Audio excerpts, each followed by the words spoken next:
So I'm here with a good friend, Chris Lane, and we want to talk to you about God's heart for the youth of our community. I remember seeing a First Priority flyer back in the early or late 90s and thinking, wow, what a great concept. So tell us, Chris, what's First Priority about and how do you guys operate? Well, First Priority, we work with local churches, connecting the church to reach the public middle school and high school campus for Christ. See, in our community, there's a lot of kids from a lot of churches that go to public schools. A lot of times they don't know each other.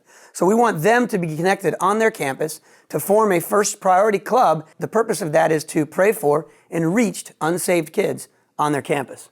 So I'm a high school kid, I go to church, I have a heart for the gospel, that kids know Jesus, and after school I'm allowed to invite them to this group, and tell me what happens at those groups. A lot of First Priority clubs meet after school, some do meet before school, some meet during lunch, but they are a collection of kids from a lot of different churches that meet together each week on campus. They have a faculty sponsor, they have a local youth pastor that comes to help coach them along in the First Priority strategy, and those kids are taught how to share their faith. They're encouraged to pray for their unsaved friends, and then they invite their unsaved friends to a meeting on campus where the gospel is shared. Most of the time we serve pizza or have donuts before school. The gospel is shared, and opportunity for those students to respond to the gospel is given.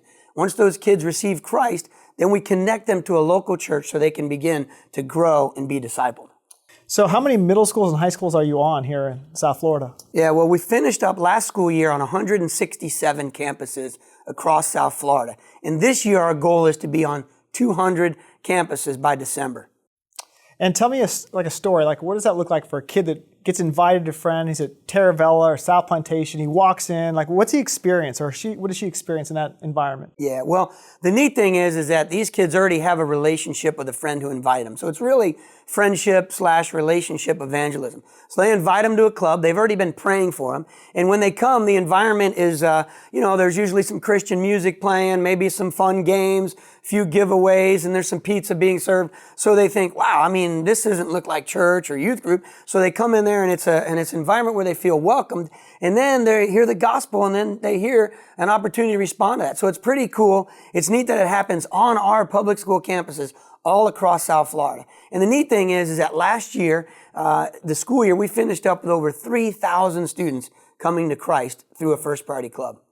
That's amazing. We were just talking this weekend about, the opportunity most people give their life to Christ. More than 80% do that before age 21. And this is just such an opportunity for the church to really engage in the school system in the world. And so we're so excited to partner with First Priority. So I'm sitting here listening to this kind of interview. What can I do as a parent, as a part of this church family? What can I do? Yeah. Well, that's a great question. And there's a lot that you can do. The first one is you can participate. If you're a student out there in middle school or high school, you need to get involved in the First Priority Club on your campus and make a difference in changing the world. If you're a parent, make sure that your students are going. Your kids are involved in the First Priority on their campus. If you're a teacher on a public school campus, get involved. We need teacher and faculty sponsors. So you can participate in First Priority if those are if you're a student or a teacher.